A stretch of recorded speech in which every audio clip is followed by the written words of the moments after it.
Magandang umaga mga igan. Nangangamba na ang ilang taxi driver may-ari ng karinderya sa posibleng pagtaas ng presyo ng LPG. Tiyak daw kasi maapektuhan nito ang kanilang kabuhayan. May live report si Von Aquino. Von.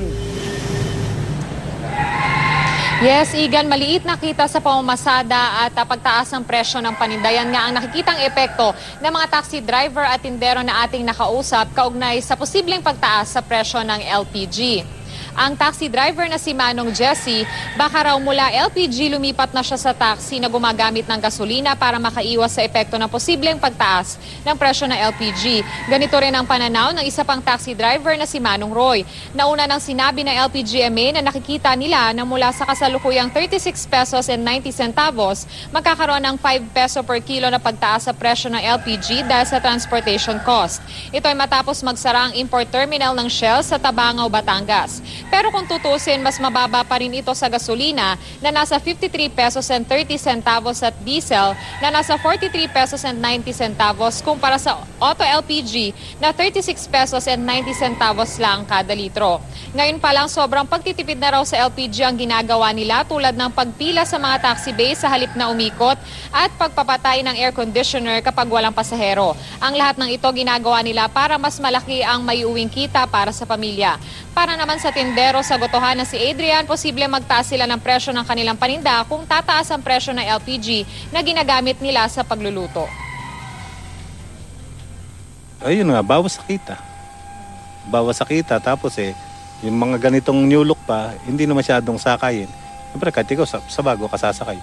Siyempre, mangyari yan, lilipat kami sa gas. Hirap ng biyahe ngayon, tapos tumaas pa yung LPG, mawala na kami ng kita. Pagtaas nga po naman para makabawi-bawi din.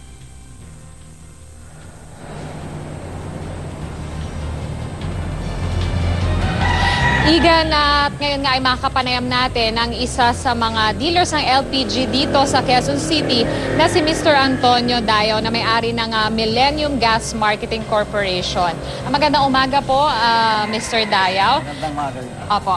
Sir, ano po ba ang epekto sa inyong negosyo ng pagsasara ng import terminal ng Shell sa Batangas? Sa amin po mga branded, wala pong epekto. Dahil meron po kami mga kontrata sa mga mother company namin. So, responsable sila na supplyan kami. Wala po talagang epekto. Opo, so wala pong pagtataas sa Wala po. mga presyo ng LPG news? Ang pagtataas po ay nanggagaling sa world market, hindi po dito. Opo. Sir, so kumusta naman po ang supply ninyo ng LPG sa ngayon? Okay po, wala pong problema. So hindi po ito apektado, sir? Hindi Klaruhin po. po natin, hindi po ito apektado ng pagsasara ng terminal sa Batangas? Hindi po. Wala Bakit po, sir? Since November po, alam na ng mga kumpanya ng langis na possibility na magsasara ang kumpanya. So gumawa na sila ng paraan na humanap ng ibang supplier. Ayun naman po nagawa nila.